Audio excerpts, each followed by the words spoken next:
Hello everyone, video start करने से पहले छोटा सा इंस्ट्रक्शन। एसएससी जेईई के लिए बेस्ट बुक्स और टेस्ट सीरीज का लिंक मैंने डिस्क्रिप्शन में डाला हुआ है, उसे देखना ना भूलें। Now let's start the video. तो आइए फ्रेंड्स, हम लोग नेक्स्ट चैप्टर अभी स्टार्ट करते हैं, that is the pressure vessel. Last video तक हमने देखा था डिफ्लेक्शन ऑफ बीम की कहानी, और आई होप आप लोगों को डिफ्लेक्शन ऑफ बीम तक का जो क्लियर चीजें हैं वो क्लियर हुई होंगी। और नेक्स्ट वीडियो में यहाँ पर जो हम लोग बात करने वाले हैं, नया चैप्टर स्टार्ट कर रहे हैं प्रेशर वेसल को लेकर। और इस प्रेशर वेसल के अंदर हमें thin cylindrical, thin pressure vessel और थिक दोनों चीजों को कवर करना है। और जहां तक हम लोग बात करें तो जो ये हमारे पास प्रेशर वेसल की बात कर रहे हैं, तो सबसे पहले तो हम लोग समझते हैं कि ये प्रेशर वेसल होता क्या है, उसके बाद हम लोग थिन और थिक की तरफ मूव करेंगे। प्रेशर वेसल मतलब कहीं ना कहीं आप बोल सकते हैं कि एक आपका क्लोज कन्फाइंड सिलेंडर शेप का होगा, या क्लोज कन्फाइंड एक वेसल है। और ये जो आपका वेसल है सिलेंड्रिकल भी हो सकता है, स्फेरिकल भी हो सकता है, डिपेंड करता है आपको किस तरीके का यूज है। और हमारे पास प्रैक्टिकल एप्लीकेशन किन चीजों का है, इसके बारे में भी हम लोग बात करेंगे। तो चलिए सबसे पहले हम लोग प्रेशर वेसल को समझते हैं। प्रेशर वेसल को अगर हम लोग डिफाइन करना चाहे तो बिल्कुल सिंपल और इजी टर्म्स में बोला जा सकता है कि किसी भी जो फ्लूइड होते हैं, फ्लूइड के अंदर डेफिनेटली आपके लिक्विड और गैस दोनों आते हैं। तो इसको जो हम लोग स्टोर करने के लिए, अब डेफिनेटली जो फ्लूइड होगा तो इसके पास कुछ ना कुछ प्रेशर होगा। तो डेफिनेटली इस प्रेशर को सस्टेन करने के लिए हमें किसी ना किसी वेसल को यूज करना होगा। और ये जो आपका वेसल होगा एक कन्फाइंड क्लोज्ड सिलेंडर होगा, क्लोज्ड वेसल बोल सकते हैं, जहां पर हम लोग क्या है किसी फ्लूइड को स्टोरेज करके रखते हैं। तो कुल मिला के किसी भी फ्लूइड को स्टोर करके रखना, आइदर हाई प्रेशर और low pressure in a form of a vessel, this is called pressure vessel. अब ये जो हमारे पास प्रेशर वेसल ये अलग अलग तरीके से डिफाइन है। इसमें आपके दो टाइप्स होते हैं, थिन प्रेशर वेसल है, थिक प्रेशर वेसल है। तो चलिए एक बार समझते हैं। तो सबसे पहले देखिए यहाँ पे हम लोग डिफाइन करते हैं प्रेशर वेसल को। अगर यहाँ पे हम लोग बात करें तो हम लोग बात करते हैं कि ये हमारे पास जो प्रेशर वेसल है, ठीक है, आपने प्रैक्टिकल लाइफ में बहुत कुछ देखा होगा, और नहीं देखा है तो अब आप देखेंगे तो शायद आपको क्या याद आ ही जाएगा। ठीक है, ये दिन रात आप अपने प्रैक्टिकल एप्लीकेशन में देख ही रहे हो। इजी चैप्टर है, कोई चैप्टर लेंदी भी नहीं है, स्ट्रेट फॉरवर्ड क्वेश्चंस आते हैं, बट कुछ कंसेप्चुअल चीजें भी हम लोग इसमें डिस्कस करेंगे। तो ये देखिए जो हमारे पास प्रेशर वेसल की अगर हम लोग बात करें तो बेसिकली हमारा जो प्रेशर वेसल ये आपका दो तरीके से कैटेगराइज होता है। फर्स्ट है, जैसे अगर हम लोग इस पे बात करें तो हमारे पास होता है that is called thin pressure vessel. जो हमारे पास फर्स्ट पार्ट है this is called thin pressure vessel, ये हमारे पास फर्स्ट है। दूसरा अगर हम लोग सिनारियो को लेकर बात करें तो इसका जो दूसरा पार्ट हमारे पास हो सकता है that is called thick pressure vessel. जो दूसरा पार्ट है हमारे पास that is called thick pressure vessel. अब इन चीजों को समझते हैं कि हमारे पास थिन प्रेशर वेसल क्या होगा और थिक प्रेशर वेसल क्या होगा। तो इससे पहले मैं आपको जस्ट एक डायमेंशन के लिए आपको बता दे रहा हूं। यहाँ पर जो हम लोग यहाँ पे डायमेंशन यूज करने वाले हैं, देखिए कैपिटल डी यूज करने वाला हूं, और ये डी आपका क्या शो कर रहा है, that is the dia of this cylinder या डाया ऑफ दिस स्फीयर। लेकिन यहाँ पर डाया कहीं ना कहीं आप बात करेंगे तो जैसे मान लीजिए कि सपोज एक सिलेंडर की अगर मैं बात करूं तो ये मेरे पास मान लीजिए कि सपोज सिलेंडर है, तो डेफिनेटली इसका कुछ ना कुछ हमारे पास थिकनेस भी तो होगा। ये जो अगर आप देखोगे तो इसका आपको कुछ ना कुछ थिकनेस भी तो दिखेगा। तो कहीं ना कहीं आप देखोगे तो ये डाया कौन सा लोगे, इनर डाया कि आउटर डाया। तो अभी मैं इस वीडियो में जितना भी इस पूरे चैप्टर्स में जितना भी मैं डी लिखने वाला हूं that is the inner dia of the cylinder. Outer dia का हमको यूज भी नहीं मिलेगा। तो यहाँ पे अगर हम लोग बात करें तो inner dia of the cylinder, ये किसके लिए है, ये थिन के लिए आपका यूज होने वाला है। और दूसरा चीज अगर बात करूं तो कहीं ना कहीं जो टी कंसिडर करने वाले हैं, what is T, T is the thickness of the cylinder. तो थिकनेस ऑफ द सिलेंडर मतलब ये जो आपका प्लेट है ना, जिस प्लेट से आपका ये बना होगा, तो ये आपका कहलाएगा थिकनेस। तो यहाँ पे हम लोग बात कर सकते हैं जो आपका टी है, T is the thickness of the cylinder. तो ये आपको कहानी क्लियर है यहाँ तक। तो ये कुछ चीजें थी जिसके बारे में हमने बात किया हुआ है। अब देखिए हम लोग बात करते हैं थिन प्रेशर वेसल और थिक प्रेशर वेसल के साथ। तो अगर हम लोग बात कर रहे हैं कि थिन प्रेशर वेसल क्या होगा, तो इसको अगर डिफाइन करना चाहे तो डेफिनेटली थिन मतलब इसमें कहीं ना कहीं जो इसमें प्लेट लगे हुए हैं उसका थिकनेस आपका कम जाएगा। तो थिन प्रेशर वेसल के अंदर अगर हम लोग डिफाइन करना चाहें तो इसमें अगर आप देखेंगे डाया बाई थिकनेस, ठीक है, तो डेफिनेटली इसका डाया ज्यादा होगा, थिकनेस कम होगा। ये जो देखेंगे तो ये आपका क्या मिलेगा, ग्रेटर देन और इक्वल टू, ये आपका क्या, देखो थिकनेस कम है, डाया ज्यादा है, तो ये आपका ग्रेटर देन और इक्वल टू 20। तो ये जो आपको रेशियो दिखेगा तो ये हमारे पास आता है थिन प्रेशर वेसल के अंदर। और यहीं पर अगर आपका ये रेशियो d/t की अगर मैं बात करूं तो d/t अगर मान लीजिए लेस देन 20 हो जाता है तो ये आपका आ जाता है किसमें, थिक प्रेशर वेसल में। देखिए लेस देन का मतलब क्या हो गया, कहीं ना कहीं थिकनेस इसका ज्यादा है कंपेयर टू डायमीटर, तो इसमें ऐसा कोई कंफ्यूज होने वाला बात नहीं है। तो ये हमारे पास थिन प्रेशर वेसल और थिक प्रेशर वेसल है। मतलब किसी भी चीज को अगर आप डिफाइन कर रहे हैं तो थिन या थिक में कैसे काउंट करेंगे, डेफिनेटली यहाँ पर अगर मैं बात कर रहा हूँ थिन प्रेशर वेसल को लेकर तो ये जो डाया और थिकनेस है, तो आप डाया जो भी है, डाया मतलब समझ गए इनर डाया है, और टी जो हम लोग बात कर रहे हैं थिकनेस को लेके है, आप उसका रेशियो निकालेंगे। रेशियो निकालने के बाद आपको ये चीजें क्लियर होंगी कि ये आपका थिन प्रेशर वेसल में जाएगा कि थिक प्रेशर वेसल में जाएगा। क्लियर है यहाँ तक। नेक्स्ट देखिए, अगर हम लोग इसका कुछ प्रैक्टिकल एप्लीकेशन देखें तो इसको हम लोग कहां पर देख सकते हैं। जो हमारे पास थिन प्रेशर वेसल है, सबसे पहली बात सिलेंडर जो हम लोग यूज करते हैं डोमेस्टिक पर्पस और एलपीजी जो सिलेंडर होता है, तो वहां पर हम लोग ये चीजों को देख सकते हैं। दूसरा अगर मैं बात करूं तो जो हमारे पास बॉयलर होता है वहां पर हम लोग इस चीज को यूज करते हैं। तो जो हमारे पास प्रेशर हो, जो बॉयलर पावर प्लांट में यूज होता है स्टीम जनरेशन के लिए, वहां पर ये चीजें यूज की जाती है। उसके अलावा आप नॉर्मली अगर बात करेंगे तो जो पाइप्स वगैरह होते हैं, ठीक है, वहां पर भी आपका क्या है, जो नॉर्मली पाइप्स होते हैं वो आपका क्या है, लॉन्ग पाइप होता है। तो ये सब आपका क्या है, थिन प्रेशर वेसल के अंदर ही आते हैं। बिल्कुल आप क्या है, नॉर्मल जो चीजें यूज कर रहे हो ना normal day to day life में, उसमें से मैक्सिमम चीजें आपको जो मिलेगी वो थिन प्रेशर वेसल के अंदर ही मिलेगी। बात करते हैं थिक प्रेशर वेसल, ये आपका कुछ स्पेसिफिक जगह यूज होता है। क्यों, रीजन क्या है कि इसका वेट ज्यादा होगा, डेफिनेटली थिकनेस ज्यादा होगा। थिक प्रेशर वेसल का मतलब कहीं ना कहीं अगर आप देखोगे तो इसका थिकनेस है, वो थिकनेस आपको हाई मिलेगा कंपेयर टू थिन। तो इसका क्या है, इसके चलते आपका वेट बढ़ेगा। तो इसको कुछ स्पेसिफिक जगह यूज किया जाता है। जैसे अगर हम लोग बात करें तो जहां पर हाई सब्सटेंशियल प्रेशर होता है ना, जहां पर हाई प्रेशर जनरेशन होता है, वहां पर इन चीजों को यूज किया जाता है। अगर आप इसका प्रैक्टिकल एप्लीकेशन देखना चाहते हो तो जो हमारे पास हाइड्रोलिक सिस्टम होता है ना, अगर आपने जेसीबी वगैरह देखा होगा, जो हाइड्रोलिक सिस्टम है जहां पर हम लोग कोई भी चीज को फोर्स लगाते हैं तो जो ऑयल है, ऑयल वो क्या है, किसी पर्टिकुलर पाइप से पास होता है। तो वहां पर अगर पाइप पतली होगी तो हाई प्रेशर के कारण पाइप फट सकती है।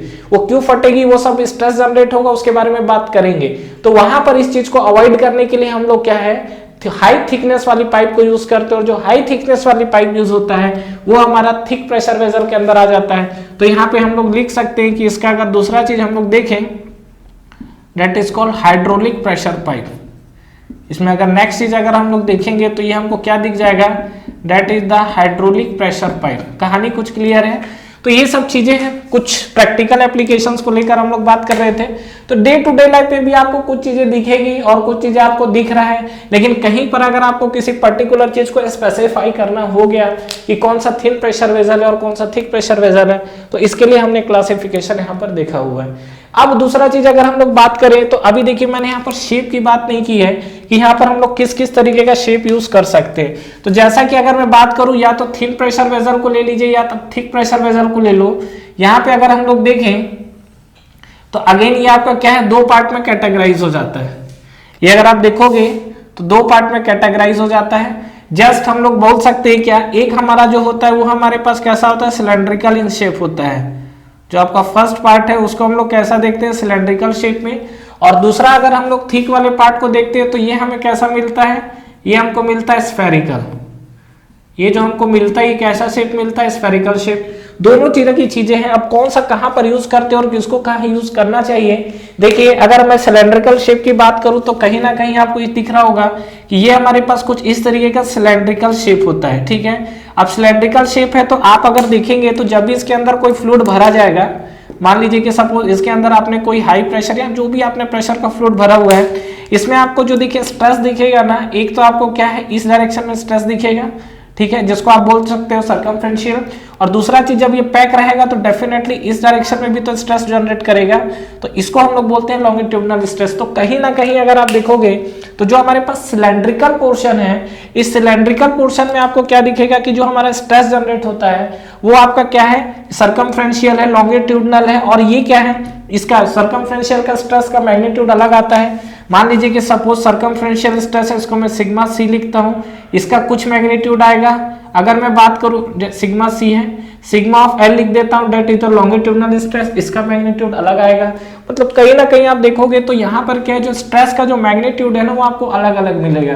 तो इसका सबसे बड़ा डिसएडवांटेजेस क्या, नॉन यूनिफॉर्म स्ट्रेस है। और ये चीज हम लोग पहले भी देख चुके हैं कि किसी भी बॉडी के अंदर नॉन यूनिफॉर्म स्ट्रेस आता है तो उसका डिजाइन थोड़ा सा क्या है, दिक्कत करेगा और इसमें आप ज्यादा हाई प्रेशर की तरफ मूव नहीं कर पाओगे। तो सिलेंड्रिकल के लिए अगर हम लोग बात करें तो ये आपका सबसे बड़ा चीज क्या है इसमें, ये इसका सबसे बड़ा डिसएडवांटेजेस क्या है, it produces non uniform stresses.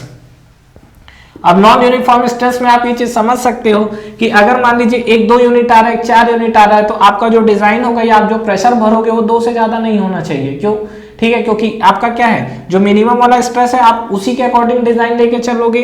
तो यहाँ पर कहीं ना कहीं सिलेंड्रिकल के लिए अगर मैं बात करूं तो यहाँ पर जो आपको स्ट्रेस जनरेट होगा नॉन यूनिफॉर्म स्ट्रेस होगा। लेकिन डिजाइन पॉइंट ऑफ व्यू से बोला जाए तो सिलेंड्रिकल शेप बनाना इजी है, स्पेस भी आपका कम कंज्यूम करेगा। करना क्या है इसके लिए, डेफिनेटली ये जो आपकी प्लेट होती है उस प्लेट को आपने नॉर्मली क्या है सिलेंड्रिकल शेप में उसको बेंड कर दिया है। तो यहाँ पर हम लोग दूसरा चीज लग सकते हैं क्या, मैन्युफैक्चरिंग एंड डिजाइन इजी। यहाँ पर मैं नेक्स्ट अगर मैं बात करूं तो यहाँ पर मैं लिख सकता हूं क्या, यहाँ पर जो आपका manufacturing and design, manufacturing and design, ये दोनों आपको क्या मिलेंगे, इजी। ये आपको इजी डिजाइन किया जा सकता है। लेकिन यहाँ पे अगर मैं बात करूं स्फेरिकल शेप के लिए तो स्फेरिकल शेप के अंदर आपको क्या दिखेगा, यहाँ पे अगर जैसे हम लोग स्फेरिकल देखते हैं तो स्फेरिकल शेप के अंदर कहीं ना कहीं अगर आप शेप देखोगे तो आपको शेप कुछ दिखेगा इस तरीके से, मतलब कहीं ना कहीं क्या सर्कुलर है। अब देखो इसमें अगर आपका कोई फ्लूइड भरा हुआ है तो डेफिनेटली जो प्रेशर होगा आपको क्या है, चारों डायरेक्शन में आपको प्रेशर दिखेगा। अगर आप प्रेशर देखोगे तो आपको प्रेशर क्या है, ये चारों डायरेक्शन में दिखेगा।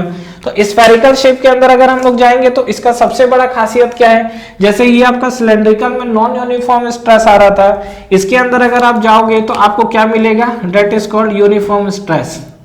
इसको हम लोग क्या बोल सकते हैं, यहाँ पर जो आपका स्ट्रेस प्रोड्यूस होता है that is called uniform stresses, ठीक है, in all direction, in all direction. तो ये आपका सबसे बड़ा प्लस पॉइंट है। लेकिन दूसरी चीजें निगेटिव क्या है, मान लो आपने सेम वॉल्यूम के लिए बनाना है, एग्जांपल के लिए 100 लीटर का आप सिलेंड्रिकल बनाइए, 100 लीटर का स्फेरिकल बनाइए।